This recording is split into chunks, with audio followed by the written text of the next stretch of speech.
Okay, here we go. Class number 4 of Sefer Shoftim, the book of Judges. Last time we saw Dvorah and Barak and their partnership in leading the people and fighting off the forces of the Canaanites in northern Israel who were oppressing them, and the independent heroism of Yael, sneaky, slightly sketchy heroism, as it is. And now we're moving on to Perek Vav, chapter 6. The next shofet, the next leader,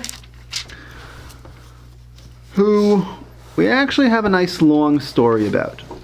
So we're going to try and do 3 prakim, 3 chapters in one class. Here we go.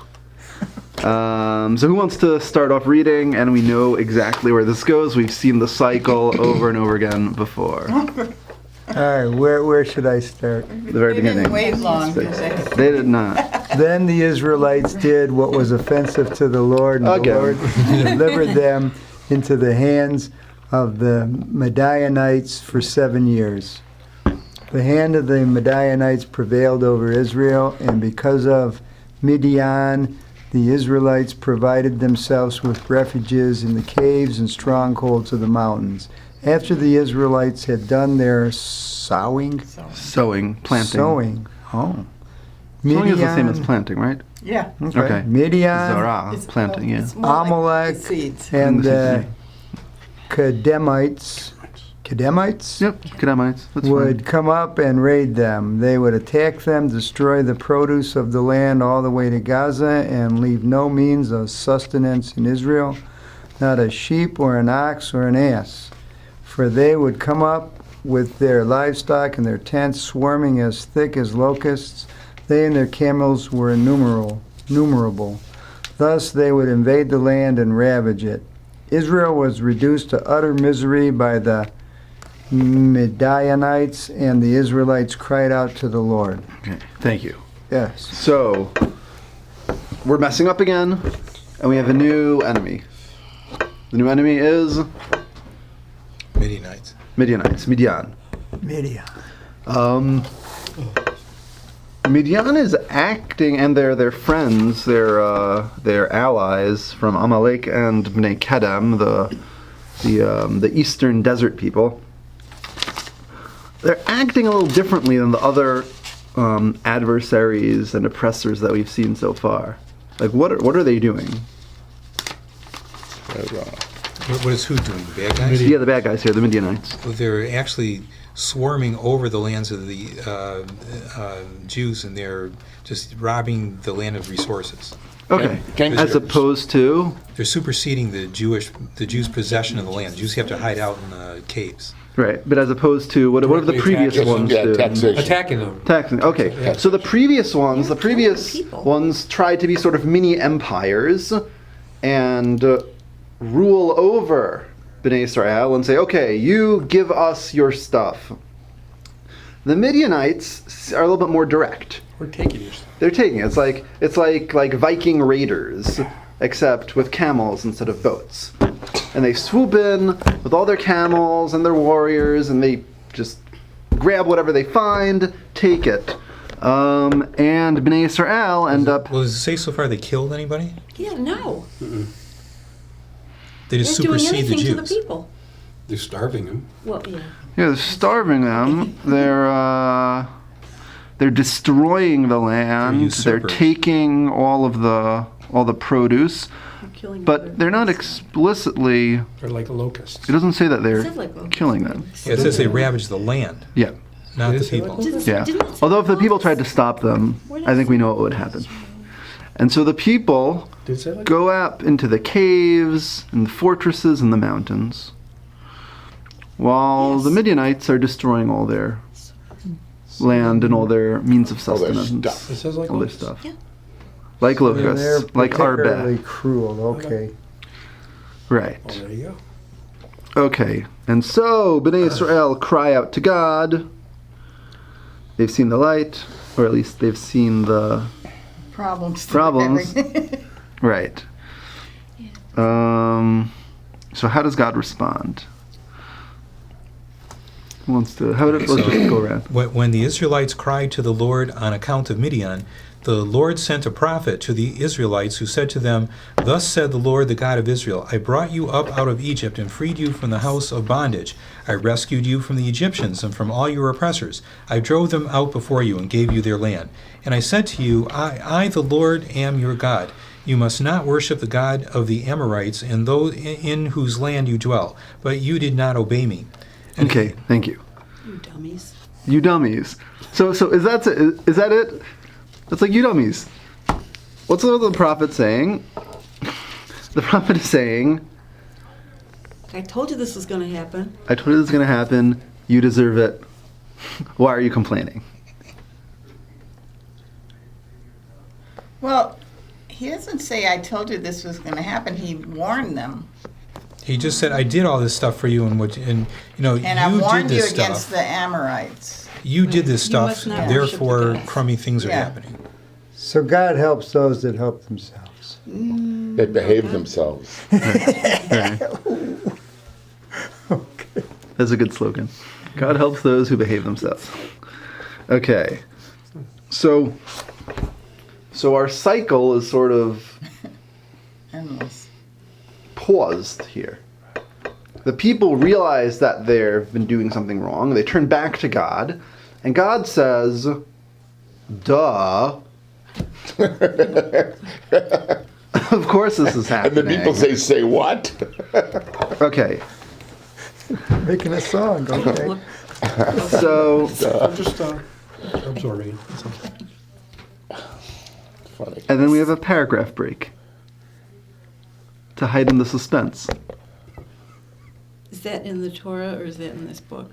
It's in the Navi. Because you see, That's the Torah, right. you see on It's the in- you see on the Hebrew side, Yeah. in the paragraph break, there's a little pay. Okay, yeah. Bicole break. Bicole. That's the Yeah, one you're reading. because yeah. So the pay there means that when you scribe this, like you would scribe a Torah, you actually leave a paragraph break there. Okay. For thought. In the Torah, there aren't any, are Yeah, there? there are. Yeah. There are. Sure. Oh, because I was wondering how he knows when the... I know, me too. I agree. So the paragraph breaks when you read Torah aren't always the same as the Aliyah Yeah. stop and Right. starts, but when you look at the Torah, you can see that it's not just a single block of text that Okay. keeps going. Yeah. But so there's actually a paragraph break right here, possibly to heighten the suspense, or maybe just for the scene shift, as we move from this Navi telling the people, yeah, God saved you, and then you turned away from God, to the cycle beginning to creak forwards as we're introduced to our new hero.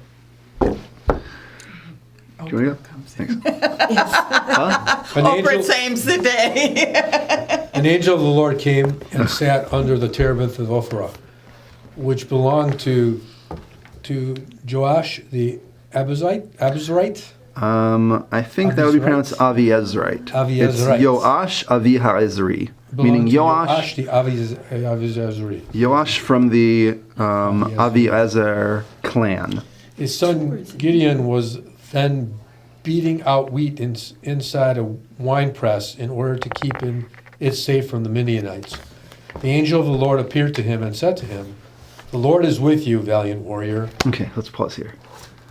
So the scene just shifted. We're introduced to a new individual. The new hero. New hero. Yeah. Hopefully soon. Well, I guess I already spoiled that. Yeah. But so his name is Gidon, son of Yoash, from the clan of Aviezer. They live in a town called Ophrah. Do we know what Which, tribe he is? yes, he's from Menashe. So he is way up there. He is over here, basically in the middle of the country. The biggest piece. A little bit farther south than Devorah and Barak's war up north, but not as far south as Shiloh or Yerushalayim. He's got the biggest part of it. And so what's he doing? He's chovet chitim. He's beating out the wheat. He's threshing the wheat by hand.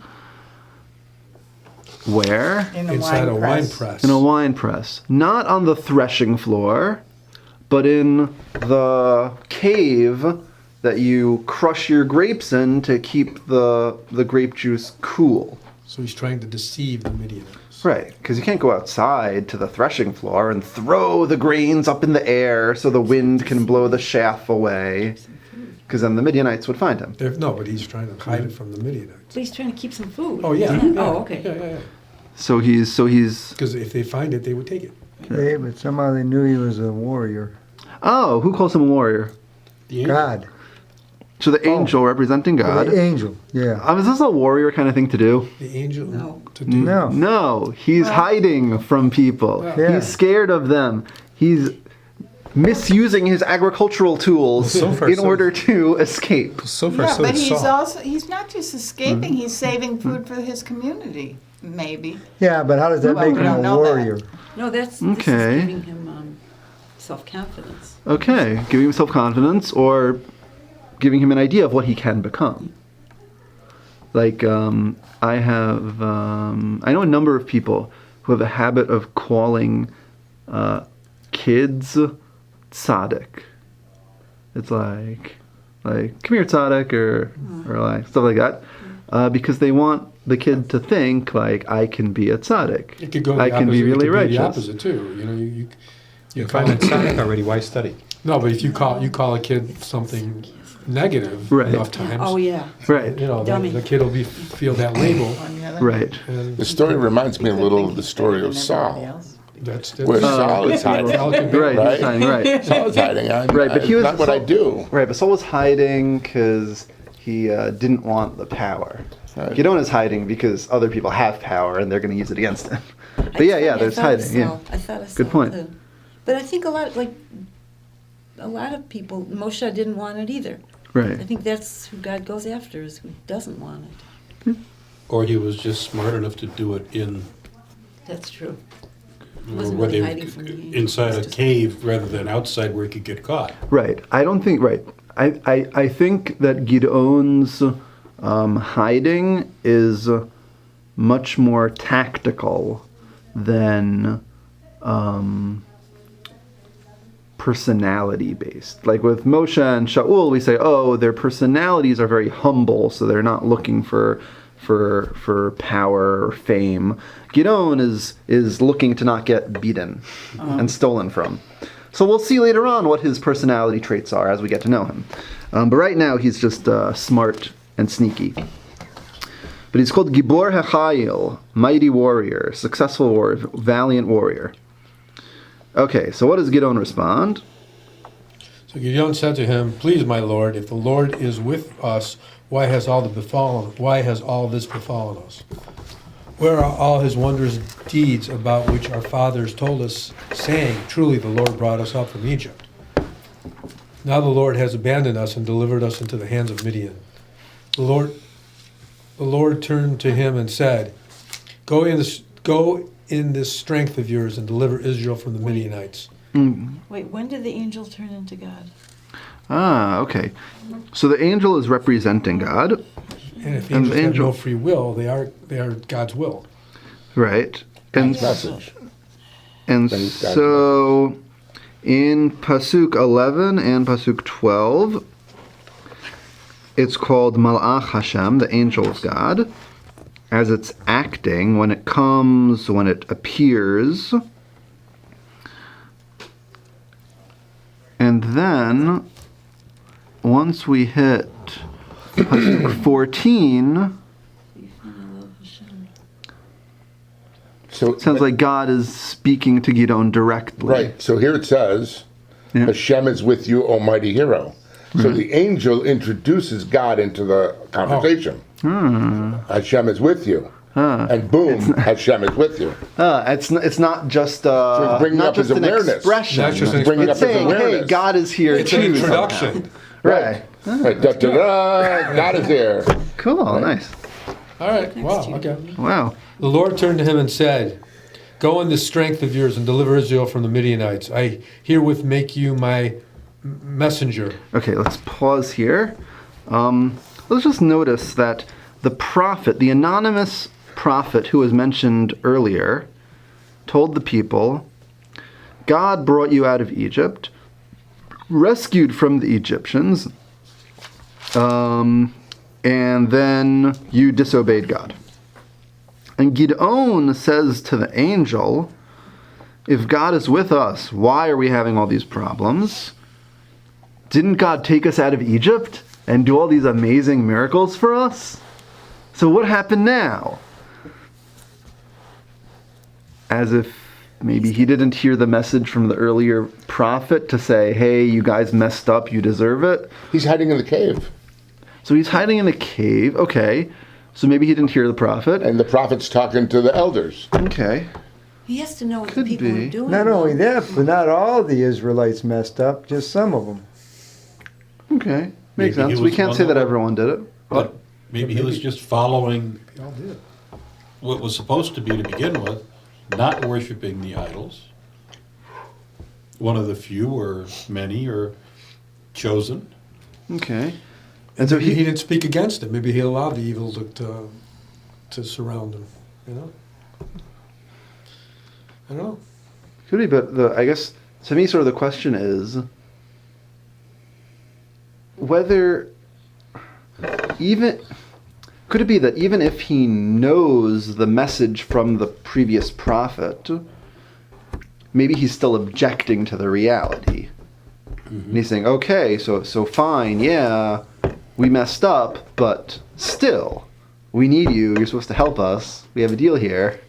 What happened to all your miracles?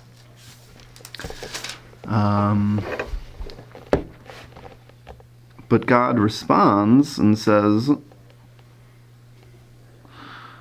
go with this strength of yours, bechochacha zeh, and rescue Bnei Israel from Midian. Which could be that the strength that Gideon has is his strength to talk back even to God. Yeah. Chutzpah.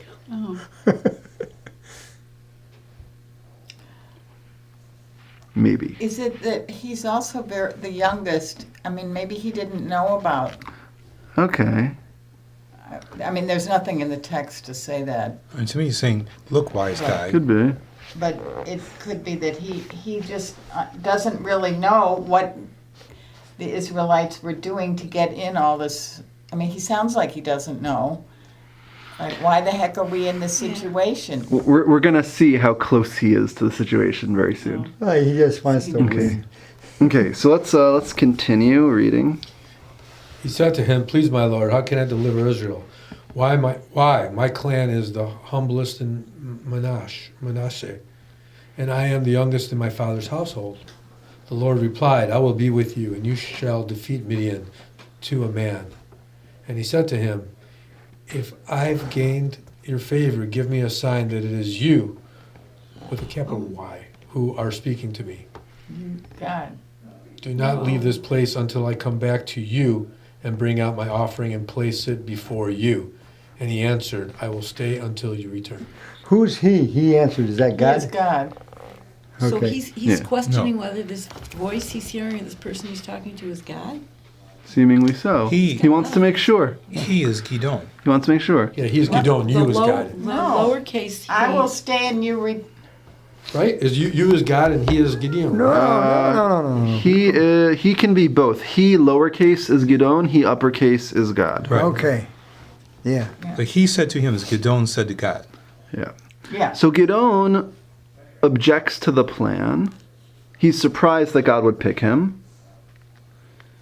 because he's young. Personally, He's nothing. he's nothing. He's I'm young. Ashes and dust. Thank you. Menashe My is family is like the smallest clan in the tribe. We're not a big deal. Why pick me? So maybe he is humble like Moshe and Shaul.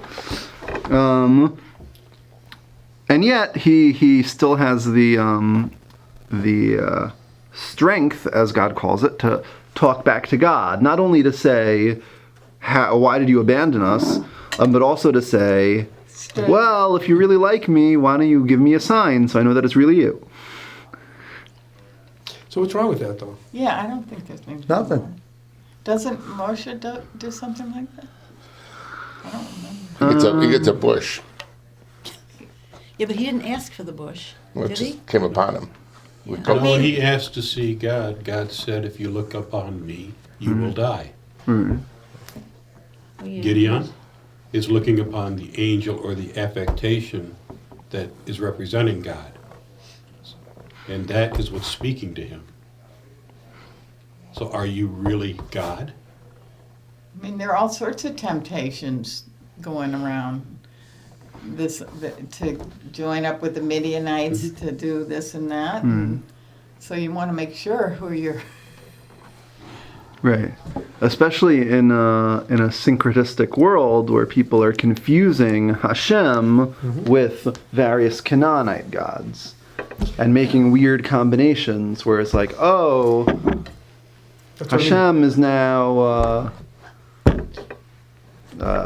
matched with Asherah or with So something. you would think stuff like God would that. be pleased with that request, in a way.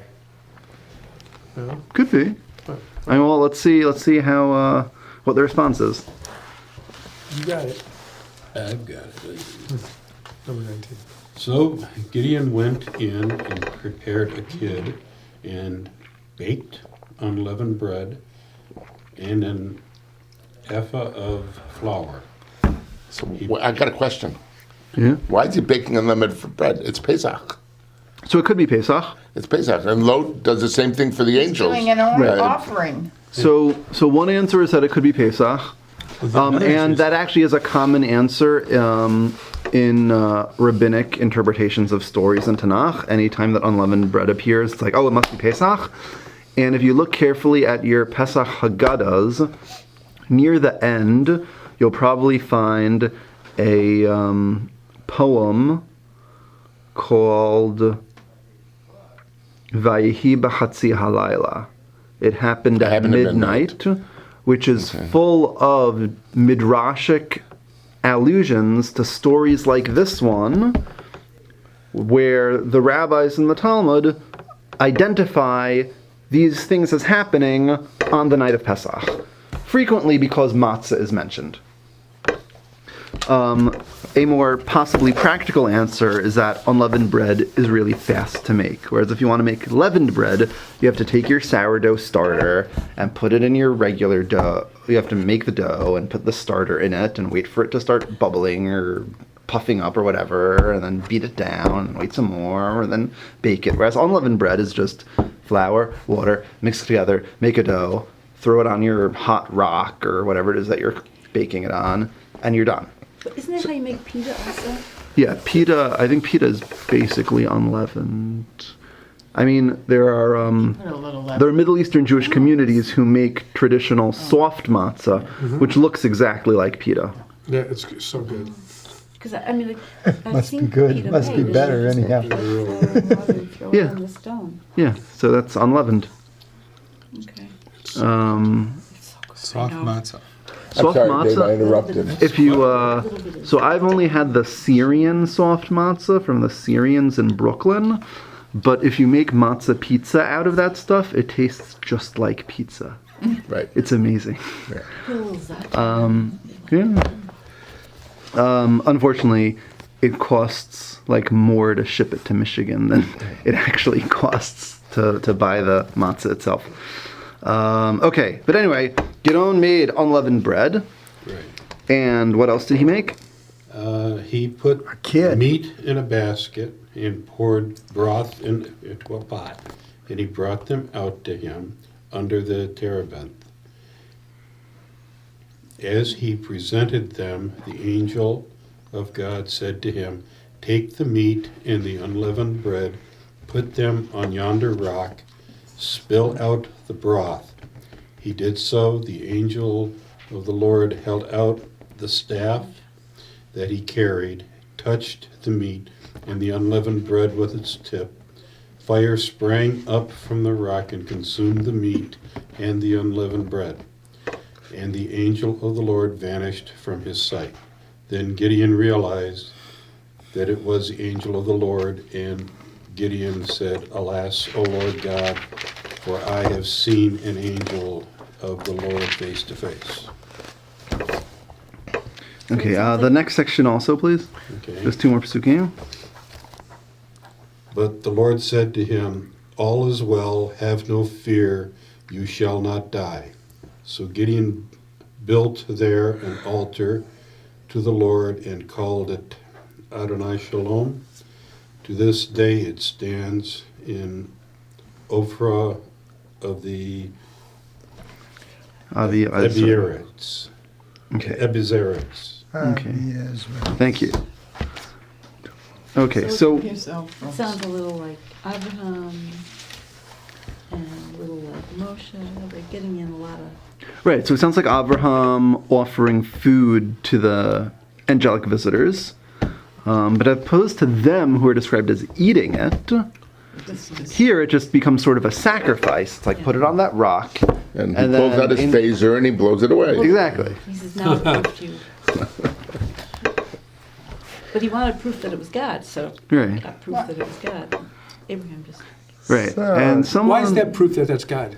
Because it was a miracle. well, a rock, a fire, if you put some meat and food on a rock and a fire suddenly came up and ate it, wouldn't you think something was, I don't know. Well, why God?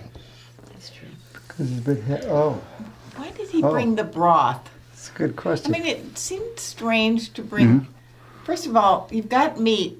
Right. Wouldn't you have made the broth from the meat and it Probably. like Maybe a because it was strange wet thing? and fire would not Oh. come up from something wet, and here fire, Okay.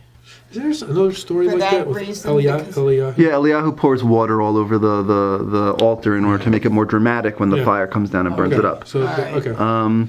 But I was thinking actually maybe the pouring out the broth. So if this is food that's being treated in a sacrificial fashion, Yeah.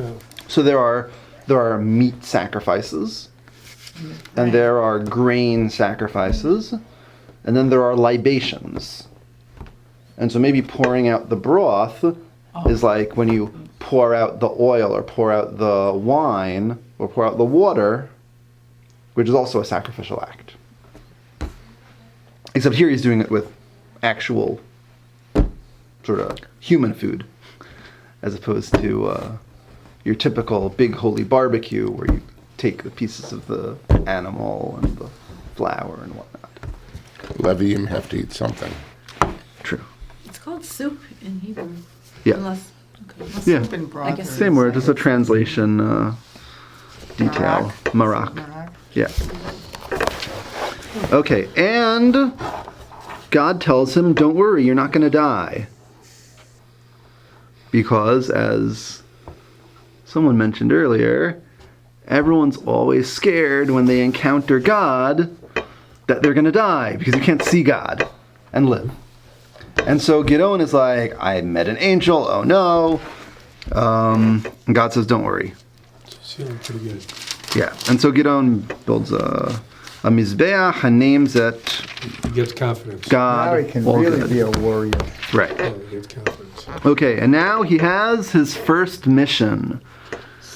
Because Gideon is not a warrior like Barak, at least not yet. And he's not even a warrior like Ehud, at least not yet. Do we know how old Gideon is here? He's the youngest. 21. It doesn't say. All he says is that he's the youngest of his family. So let's see what his first mission is. Pasuk 25. Well, I'll do it from here. It seems to be exactly the same. Okay. That night the Lord said to him, take a young bull belonging to your father and another bull 7 years old. Pull down the altar of Baal, which belongs to your father, and cut down the sacred post which is beside it. Then build an altar to the Lord. I have a question. Why is his father has an altar? Well, that's He's the, an Israelite. that's the whole point. That's the problem. Wow. I mean, So now we know that Gideon knows all about this whole idolatry I thing. thought maybe it was sort of idolatry light. No, that's Okay. Well, that's a whole different question about like what exactly Bnei Israel were doing when they were doing the idolatry.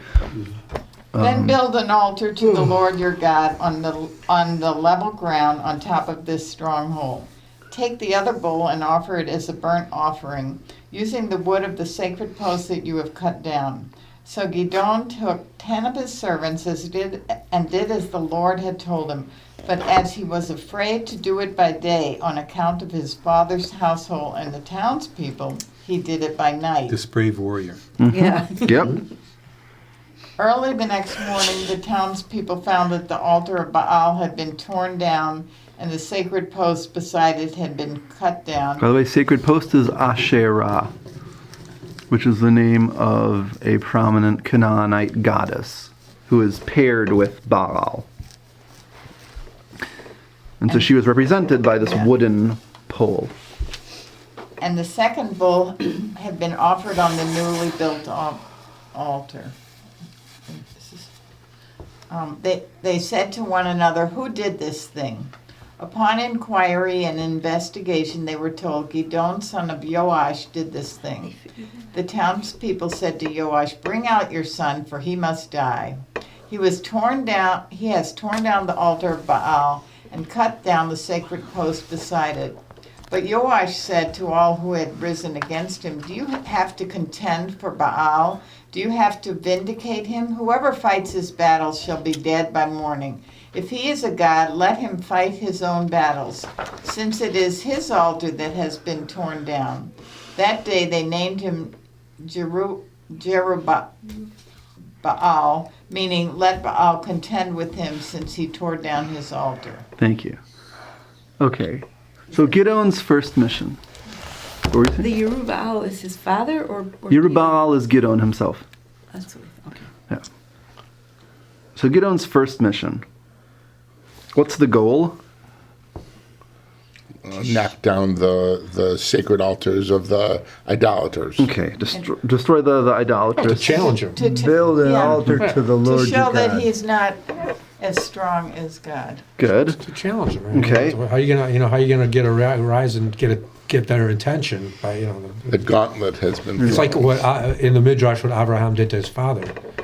Right? Like he destroyed all the altars, all the idols, and he put the hammer in the. Right. But this is Torah. That's Midrash. Yeah, but it's the same kind of feeling though you get from it. Right. So it may be that the idea for that midrashic story could have come from this story. So this is how a revolution against idolatry begins. But the people didn't say, "Oh wow, we really did wrong." They said, You're in trouble now. "What a jerk Right. you are." I mean, it wasn't the reaction I expected. Right. Well, this goes to show how deep the problem is. But yeah. Who are they saying is a Well, jerk? the Hashmonaim started out by they killed another Jew. Gideon. Right. They're They mad at threw down. Gideon. They started by just saying, "Okay, I just killed this Jew. You going to do something?" But they're embedded in this culture, in this so. society. They're totally assimilated. They're not even thinking differently at all. I mean, Except his father. you His father seems to Yeah. have, okay. And even him, and Gideon, Let's right. see. But society, as a generalization, it's just. What's going on here? Gideon Maybe he's is. just standing up for his son. But. Gideon knew all about this idol stuff. Yeah, so Gideon's first mission that God gives him is to destroy the idolatrous altar, destroy the idolatrous shrine, replace it with an altar to God. Okay. And He does it at night. The next morning, all the people freak out. They want to punish him. And his father says, so he destroyed Baal's altar. Let Baal deal with him. And he says, Why do you Who's have to? Baal? Baal is He's a god. the Canaanite god that they're worshiping They're instead of idolizing. God. if It's a bull. if he is a god, so idol he's of a kinda- bull. Right. Okay.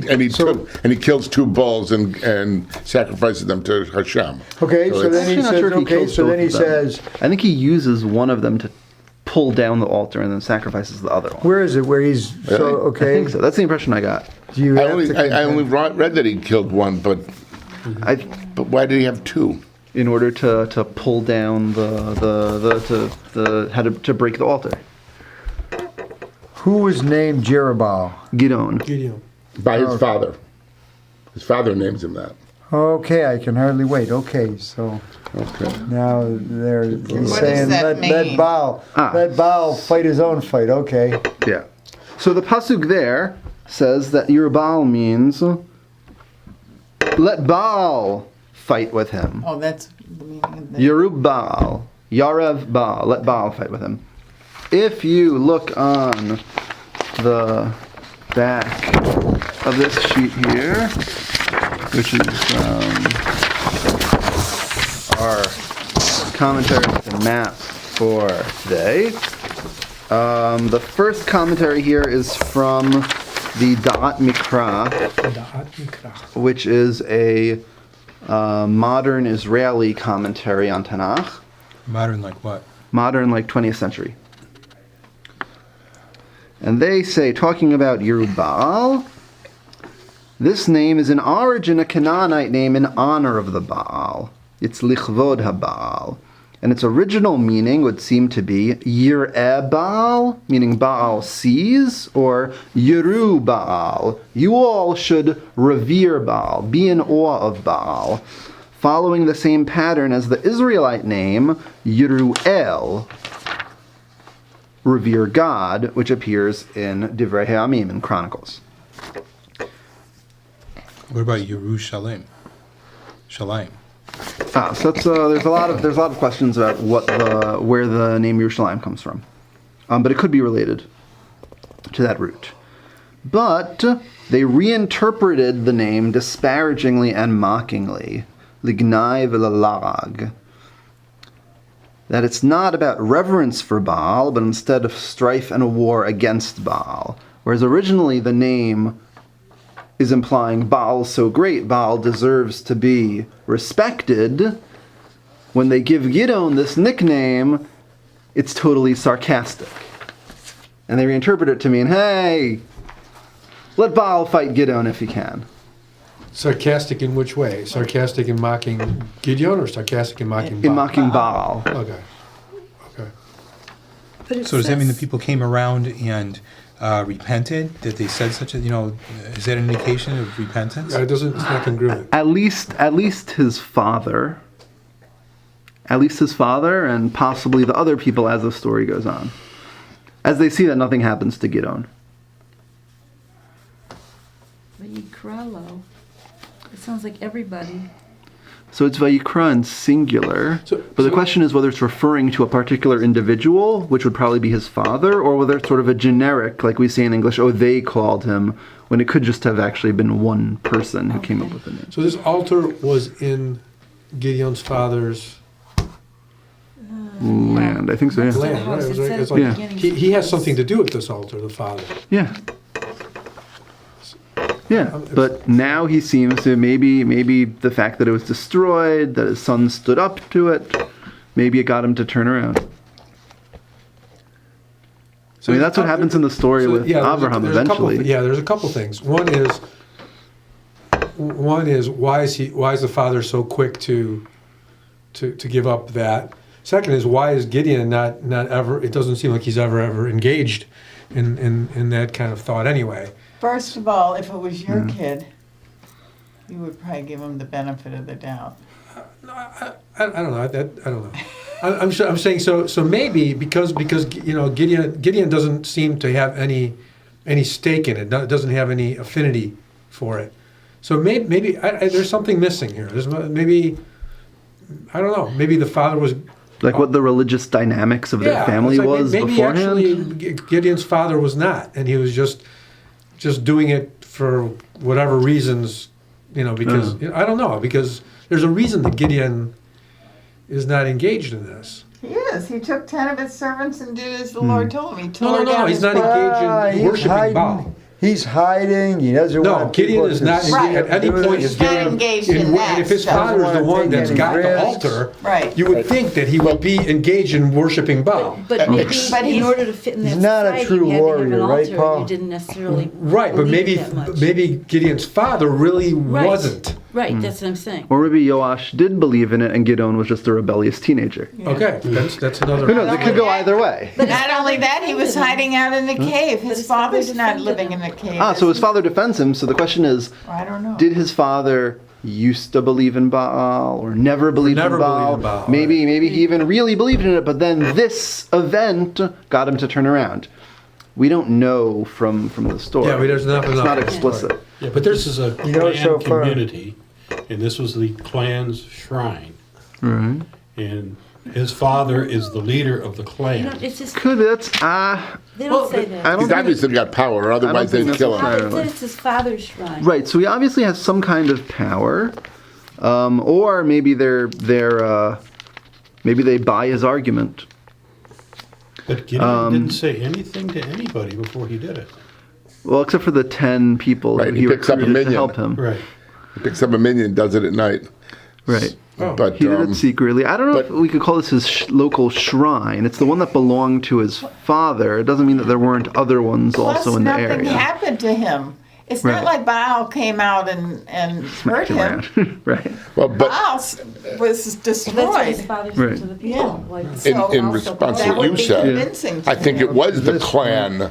Gideon The doesn't clan belong like a he doesn't act like a place warrior, with right? the No, except Asherah with the Lord and told the him it was Baal, brave of him to and do that. because everybody noticed it was gone. It he wasn't really just had part of some his father's property. They came out and said, "Who did this?" Oh, okay. You know, in the center of our town No, where we Asherah do Avicha. these sacrifices, but I think the point was that his Good point. father was raising the bulls for this sacrifice, and Gideon took them away and gave them to Hashem. You know, So- Gideon point. had How some- did they ever find out Gideon did it? They They investigated. That's one of the 10 guys. Yeah, maybe one of the 10 guys was bragging or. they But went on it was Baal's his book. father's shrine. It says, look, Right, so that one- Baal Asher La'avicha. Or maybe they thought, That's why Ian who investigates. around here has a name that means to chop things down? Which is interesting about Gideon. His name, like the root, gadar, means to chop down or to Oh. break apart. Now that Interesting. Except that when he does it, he gets a totally different name. He was Yeah. very interesting. Okay. What's that name mean that he got? Yerubal, let Baal fight with him. What's your Baal mean? Yerubal, it means let Baal fight with him. In a sarcastic kind of way. Okay. Or could it be the Baal fighter? Right. Yeah. Well, Because he fought I mean, it's with that- Baal and won. right. I mean, that's the connotation of it, but the grammar of the pieces of the name is more like let Baal fight.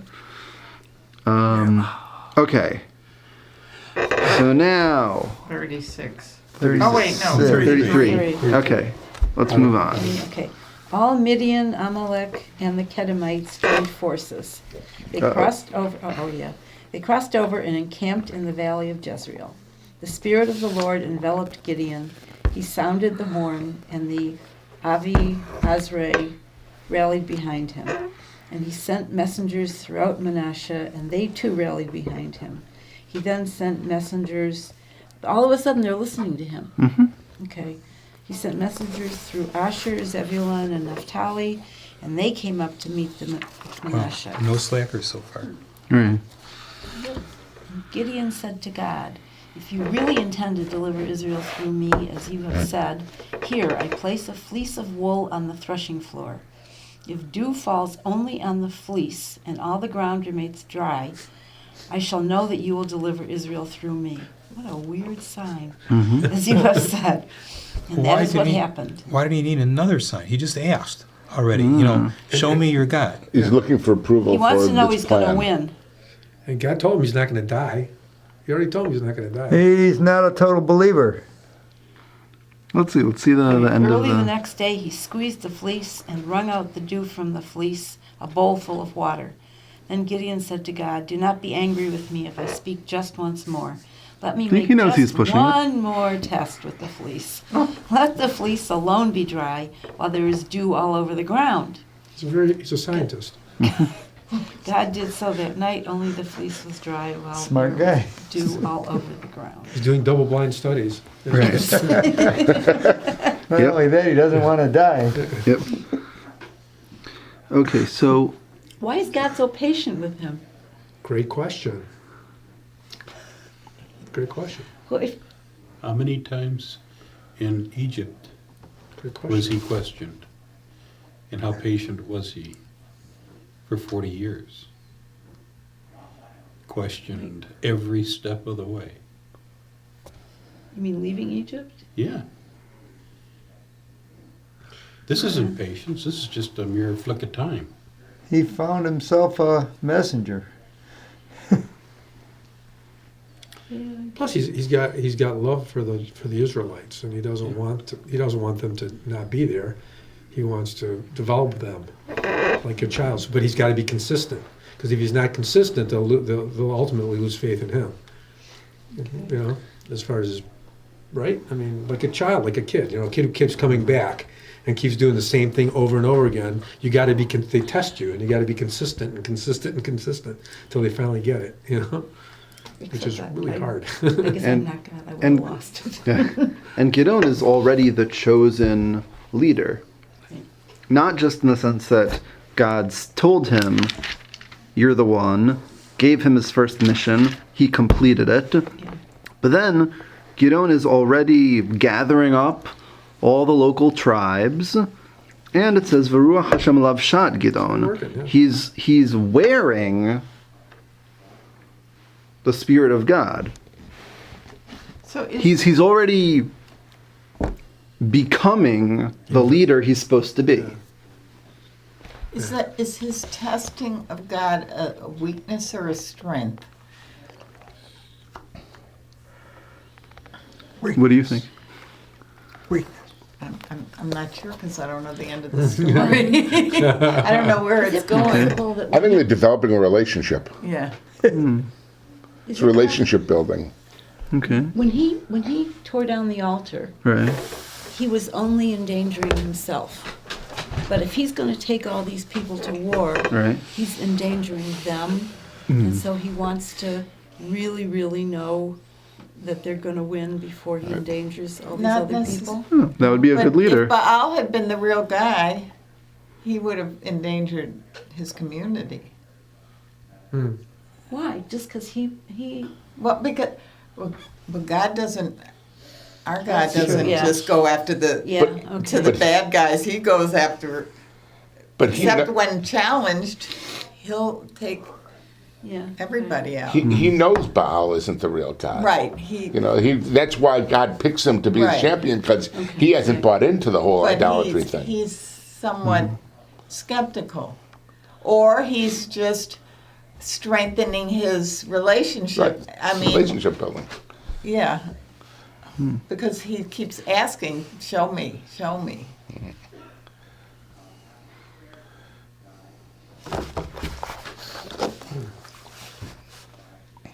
Could be. It's kind of a lot. Good Yeah. question. All right. Okay. But notice that now he is hanging out on the threshing floor. He's not hiding in the cave where you press the grapes anymore.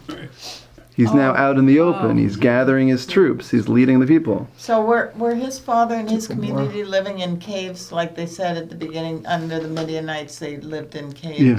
So the altar was in a cave. No, the altar was probably outside, but they Yeah. probably Oh, because lived they- in the caves Right. to hide from the Midianites. Well, why would they have had to hide if they were worshiping Baal? Because the Midianites weren't interested in getting them to worship Baal. The Midianites were interested in taking their stuff.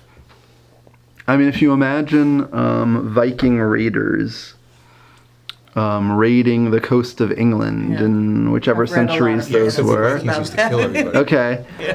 So I don't think they really cared whether the English were worshiping the Norse pantheon or not. I mean, the fact that the English were not worshiping the Norse pantheon made it worse for the English that the Vikings wanted to desecrate their churches and whatnot. Actually, the but I Vikings- don't think if they had worshipped the same deities as them, it would have saved them from that. Actually, the Vikings took on Christianity. Eventually, like a few hundred years later.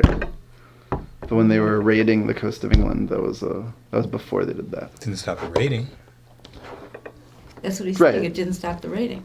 Right, and people who believe in the same thing fight with each other all the time also.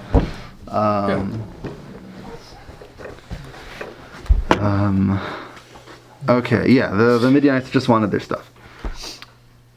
Okay, so let's continue. Who wants to read now?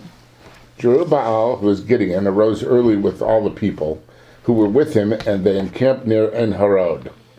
The camp near Midian was to the north. The camp of Midian was to the north, from the hill of Morah in the valley. And then there's a break in the Torah. Hashem said to Gideon, the people that are with you are too numerous for me to deliver Midian into their hand, lest Israel aggrandize itself over me, saying, my own strength has saved me.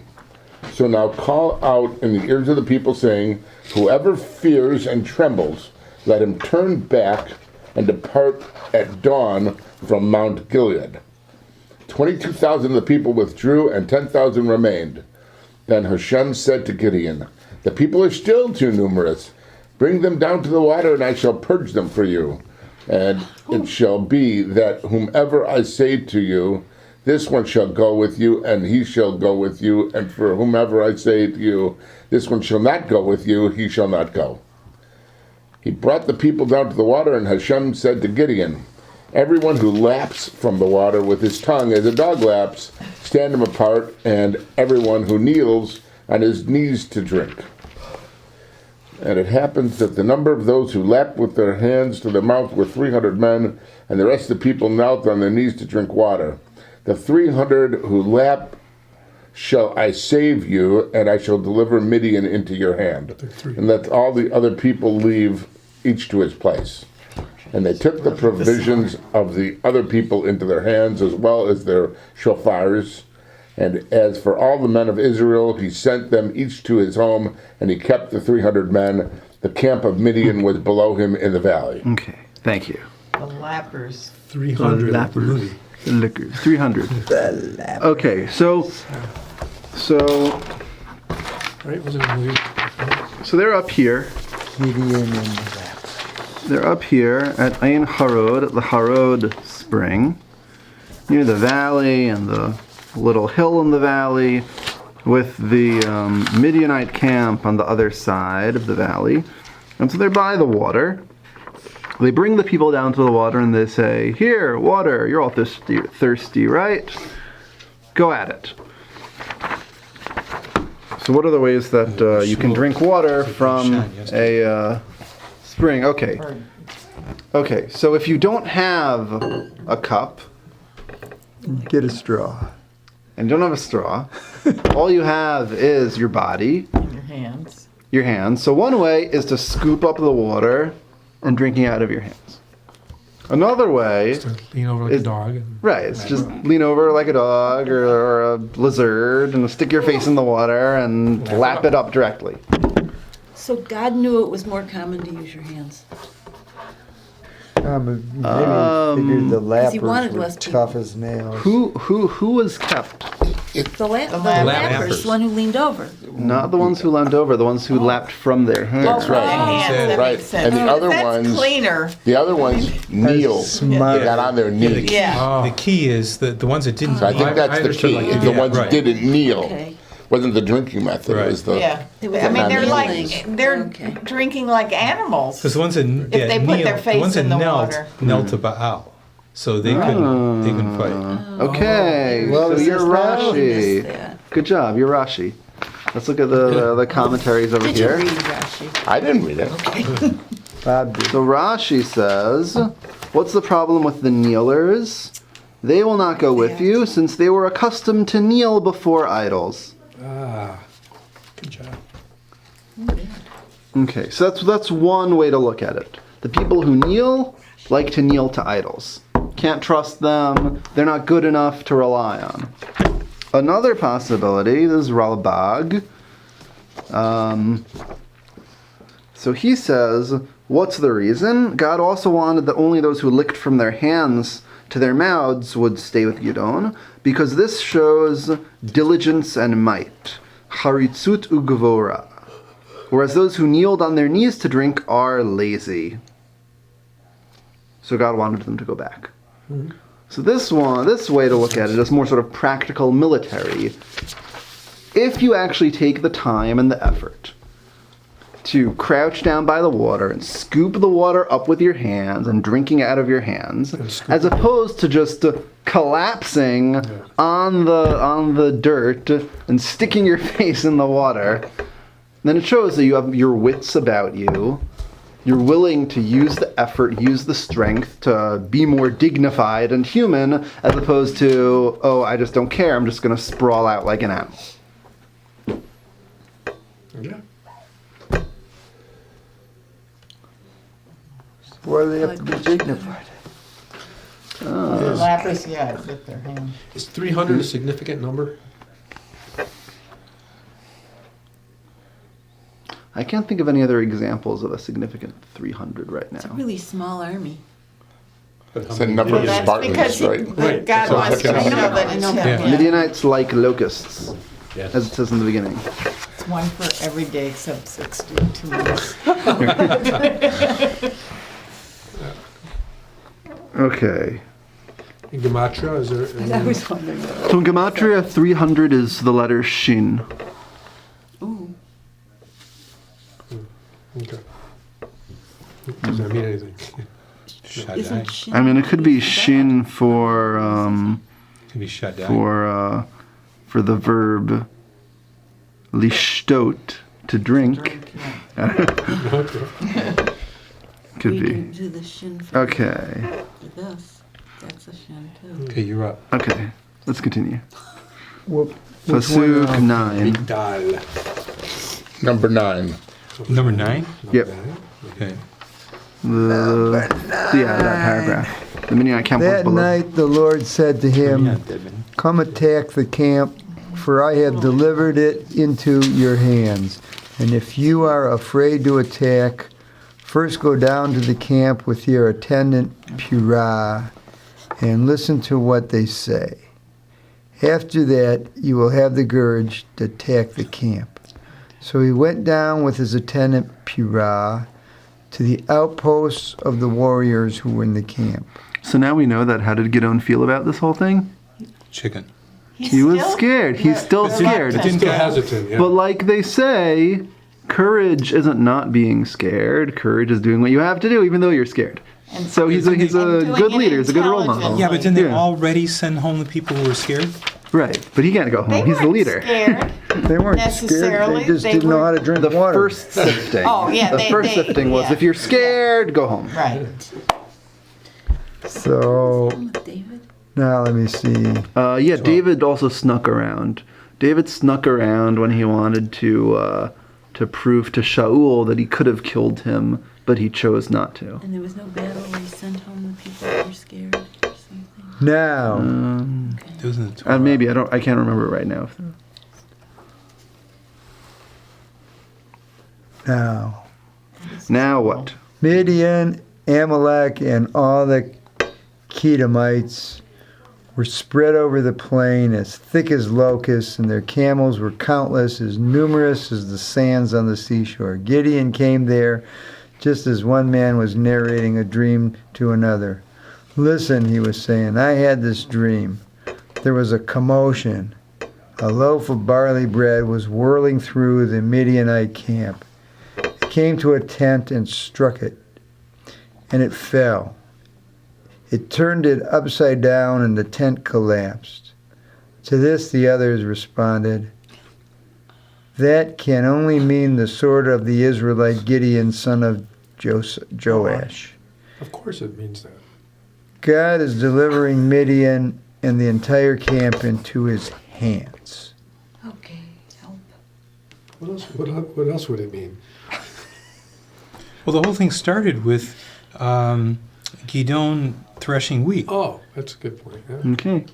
Okay, and actually, those of you who are using this Tanakh can see in the footnote there's a little commentary explaining the loaf of bread symbolizes the agricultural Israelites, the tent, the nomadic Midianites.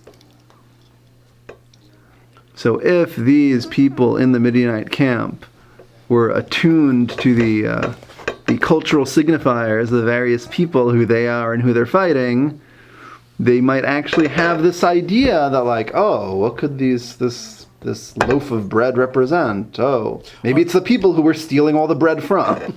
And they already know that Gideon destroyed the altar of Baal. Which is sort of Right? impressive. They know that, right? So that's why they pick out Gideon, maybe. Right, could be. He's the only leader, or they encountered some of his messengers who were going to gather the other tribes. Together, that he destroyed the temple, and that he was obviously worked with wheat and grain and blah blah blah. You know, so Does this sound a lot like Joseph. Joseph? Yeah, with the With dream dreams, and the, yeah. although it's a different circumstance. It's a different circumstance, But different he dreams. is saying that, but- that he's going to defeat. Now it's not he's going to defeat his brothers, but he's Right. going to defeat this other. But And an it's somebody else anonymous having guy. the dream too. Right, and they themselves are interpreting it. Yeah.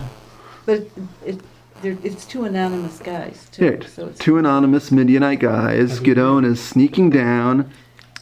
He hears them talking about it. It sounds like exactly the kind of sign he's waiting for. Apparently, it's another allusion to Pesach as well. Yeah. Because according to this book, Yeah. it says that the salvation came through a barley bread because this took place during Pesach, on the second day of which the Jews bring the annual offering of barley, the Omer. oh, the Omer. So it's a reference to the Omer. There you go. Destroy these Thanks to this offering, God was about to save a dream. Israel through Gideon and his men. anything can happen. Rashi. It's a dream. Okay, thank you. It's a really heavy month. Yes. Shmur matzah. It's one of those really, really dense matzo balls. Like some people make them fluffy and some people make them like dense. Yeah, now I know what those jumpsuits Cannonballs. are. Right, cannonballs. Okay, so, Time for a fight. yep, time for a fight. Okay, he divided the 300 men into 3 columns and equipped every man with a ram's horn and an empty jar, with a torch in each jar. Watch me, he said, and do the same. When I get to the outposts of the camp, do exactly as I do. When I and all those with me blow our horns, you too, all around the camp, will blow your horns and shout, for the Lord and for Gideon. Okay, so what's the plan here? He goes back to his soldiers. He tells them that God is going to make them succeed. And then what does he do? Multiplies the effect of his forces Okay. The By- shofars. by shofar making a real big show, a light show and a sound show. Okay, light show and a sound. Light show and a sound show. So the sounds are from the shofarot, and the lights are from The torches and the torches in the jars. So they're gonna hide it in the. If this wasn't full of soda, I could use it as a prop. And but So it when you put a torch in a jar, it multiplies the. Yeah, the light. well, It keeps the wind out of it, so it keeps lit. But the glass, illuminates. I don't think it's Right. glass. I think it's clay. Oh, Those are Right. clay Yeah, jar- they didn't clay- have clay glass jar- yet. that's a good point. Yeah, Oh, but you did could they? carry Oh, the okay. I'm actually not sure. I mean, there definitely was fire glass in the by the flame time of the to Second light the Temple torch. period. I'm not sure about glass in That's true. during Tanakh times. Well, the whole object is Roman They glass. had Pyrex. Isn't that the first time we have glass is the Roman glass? the whole That's what we object find was, all over Israel. the whole object Right. was so the bad It's guys to Roman notice the light. Right. Right. So I don't know if there was glass or not. But the object was to have some container for light, so the bad guys, portable container for light, so they could, show the bad guys that they were surrounded by, somebody with all these lights and sounds. Okay. Well, let's See what they do with them. let's see what they do with them. Continue. Yeah. All right. Gideon and the 100 men with him arrived at the outposts of the camp at the beginning of the middle watch, just after the sentries were posted. They sounded the horns and smashed the jars they had with them, and the 3 columns blew their horns and broke their jars. Holding the torches in their left hands and the horns for blowing in their right hands, they shouted, "A sword for the Lord and for Gideon." Okay. So let's pause there. So they had So the jars are a shofar, a jug, and a torch. When they started out, the torch It's in the was jug. inside the jug. They get into position. They take it out of the jug, smash the jug, and blow the shofar. So maybe they're hiding the light within the jug. They're hiding the light. Suddenly, out of nowhere, boom, there's light. And Boom, noise. there's sound. Boom, there's a Shofar. war horn. And they're surrounded. And they're And it's coming from all screaming, sides. sword for God. So Get it's on. like SWAT tactics. So are we, just to, like, are we to think that if there's a shofar, it's like the harbinger of redemption? That's one of the symbolisms of the shofar. I mean, are we supposed to be that into it here? Or, Oh, here? yeah. Well, it Could be. I mean, the shofar- troops. Each horn would represent a mass of troops Right. Right. attacking. And they think, And shofar are used for war. It's not unusual. and the Midianites probably believe there's 35,000 men here because they sent home 30, everybody but 300 men. Right, and they don't- Right, and they don't know what's They're there. probably They, freaked out. yeah, they just know suddenly there's a lot of fire, and suddenly there's loud Yeah, noises noise and and- yeah. screaming and horns. Guys are crazy. And Yep. everybody was probably sound asleep. It's the middle watch, which is Right. like Even better. 2:00 in the morning. It's the middle of the night. They're going to wake them up. Yep. Even better. Okay, so what happens? Pasuk 21. They remained standing where they were, surrounding the camp, but the entire camp ran about yelling and took to flight. For when the 300 horns were sounded, the Lord turned every man's sword against his fellow throughout the camp, and the entire host fled as far as Beit Shittah and unto Zererah, as far as the outskirts of Abel Meholah. This, what happens to your business? What's up? Near Tabat. Where's Tabat? Okay, so the Midianites and their allies freak out. They pull out their weapons. They start killing whatever they find. They're killing each other. They start fleeing, and they flee towards home, southwest. And so they get down to, this is Avel Maholah Wait. on the Jordan River, because they need to get back across the Jordan. They're up here and they make it. Yeah, all the they way down start up there, and then they go down there. And they're eventually going to keep on fleeing farther as the story goes Because on. after all, they weren't really warriors. They were never challenged that way. They were just pillaging and using up resources. Big mob. Yeah. Yeah, so they were like, Except apparently they had swords. Right, they were more bullies and then like once they see there's actually soldiers of some kind Well, so far, surrounding them. do we see the Jews carrying weapons? In what hand? That's a good point. Yeah.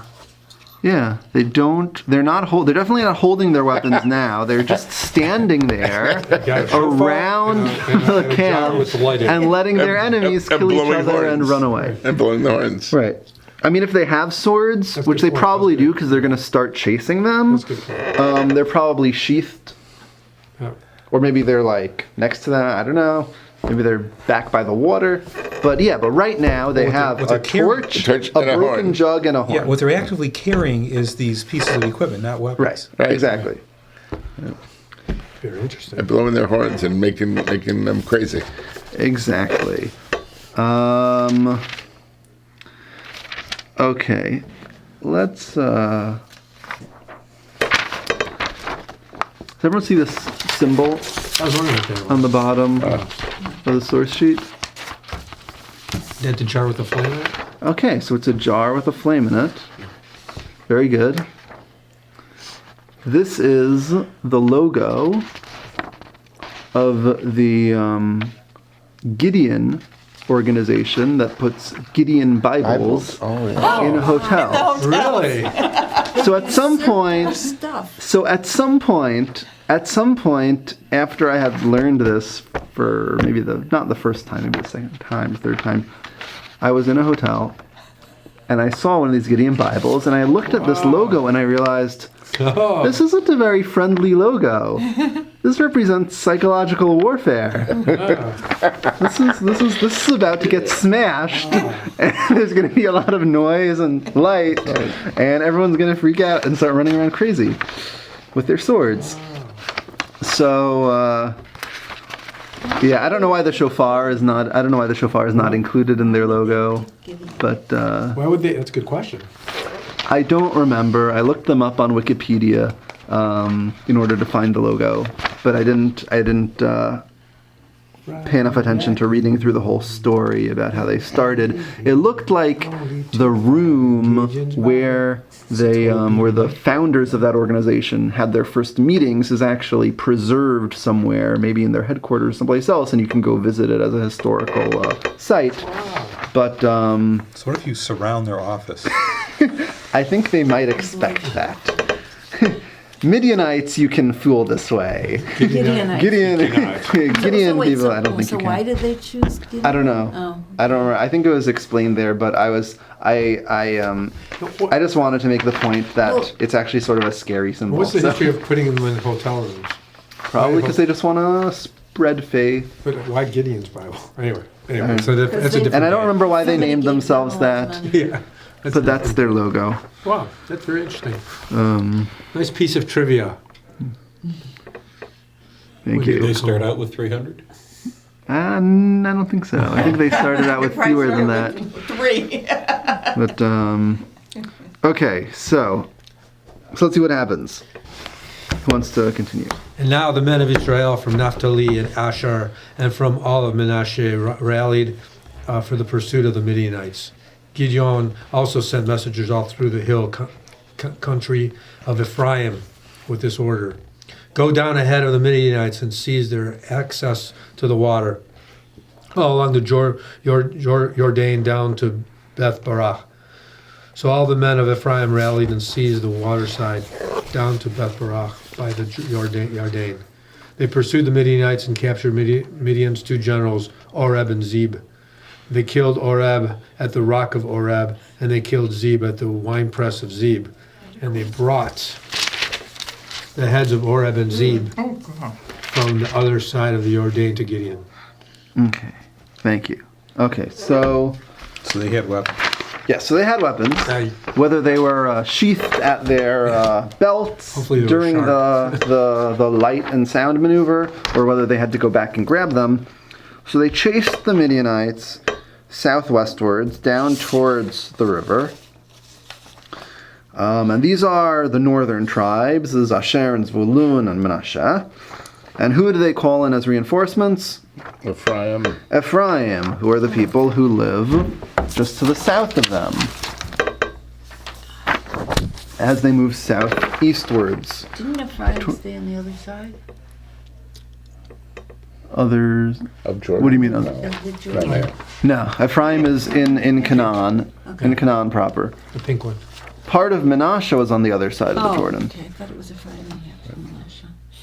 And so, So how did they do this In by like, Samaria, right? Samaria? yeah. Yeah.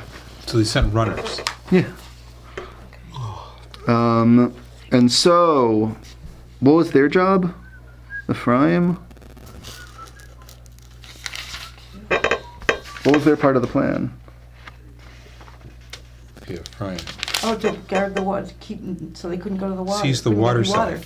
Okay,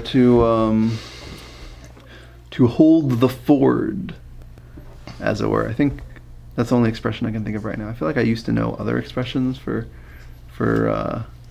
when an army plants itself along a river So they can't. so that they escape. can't cross.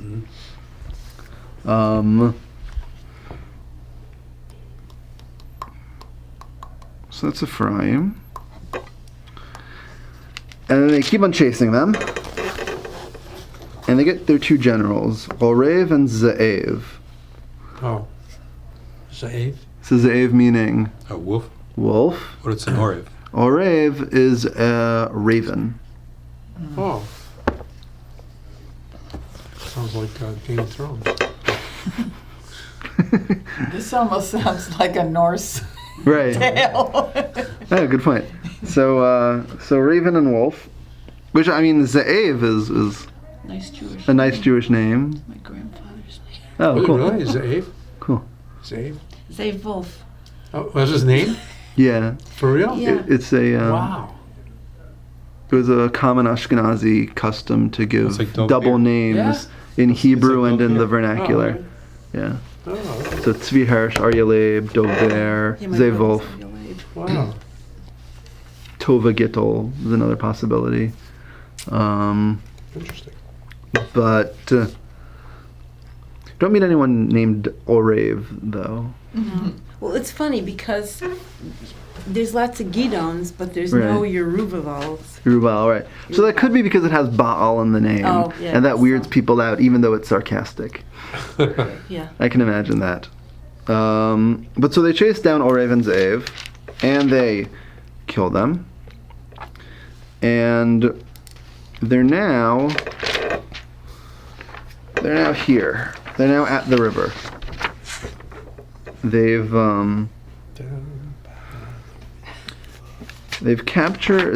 killed actually some of the leadership of Midian.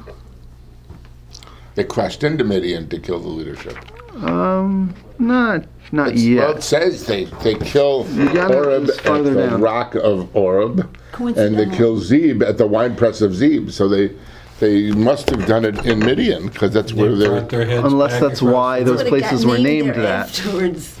Unless they named those wasn't- they didn't places just call it- They named after it them. posthumously. I think so. Yeah. Excuse me. Yeah, the place which they later named Okay. the Rock of Orev. Because they killed him there, huh? And then it says,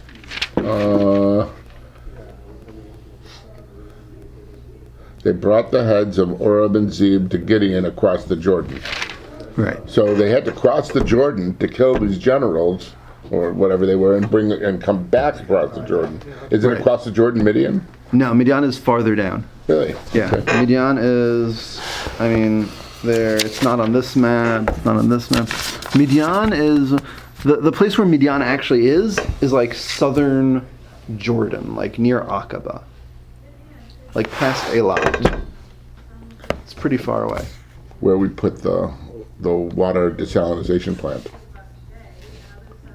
Israel sold Jordan a Yeah. water desalinization plant, Oh, and Jordan sells the water for Eilat because they don't have fresh water. oh, interesting. Okay, that's an interesting way to cooperate. But down in that area. And so,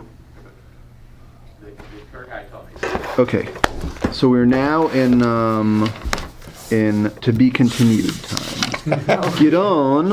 Gideon with his warriors from the northern tribes, from his clan, from the others, and there aren't that many of them left, chased the Midianites down to the river. They called in Ephraim as reinforcements. They've slain the Midianite leaders, Or a couple but of them. or a couple of them, but there's still this horde of raiders, Nasties. nasty snake, who were terrorizing the countryside, who are still on their way out, who they have to deal with. We've seen Gideon make a number of significant choices, both in terms of his relationship to God and asking for validation, asking for signs, as well as his relationship to the people, how he is clearly afraid, and yet he overcomes his fear to do what's necessary. Not only that, it's yet another leader who's not a firstborn. Right, yeah. Yeah, good point. And so when he's originally called Gibor HaChayil, valiant warrior, he seems to be living up to it, even if he has to work at it, which is a good thing for a leader to do as a role model for the people. You see them struggling and working hard in order to be who they can grow into, as opposed to just sort of this perfect image of like, oh, they were always that way, they didn't have to try. Gideon actually, he works at it. How much bravery do you need if God tells you you're not, and it's God who's telling you you're not going to die? You know, it's You still have to humanly do it. yeah. No, I think he just told him he wasn't going to die for communicating with God. He said, "Don't worry, I'm talking with you. Yeah. You know, you're not going to die." Yeah. Oh, yeah. You're not dying right now. Oh, I got you. Okay. Yeah. I thought it was for the whole mission. Okay. Okay. I assumed So- it was the whole mission too. Yeah. Okay. Okay. But the whole mission will have to continue next Can't week wait. for the rest of the story. Fast forward. Same bet time, same bet channel. Yes, or Raven Time and Raven Channel. Gideon. Referencing 1960 television. Yes, For I know those that. who appreciate it. I appreciate that too. I was just pointing out that there are some other flying things that we just read about that we could have I don't think used you there. saw the Adam West bet.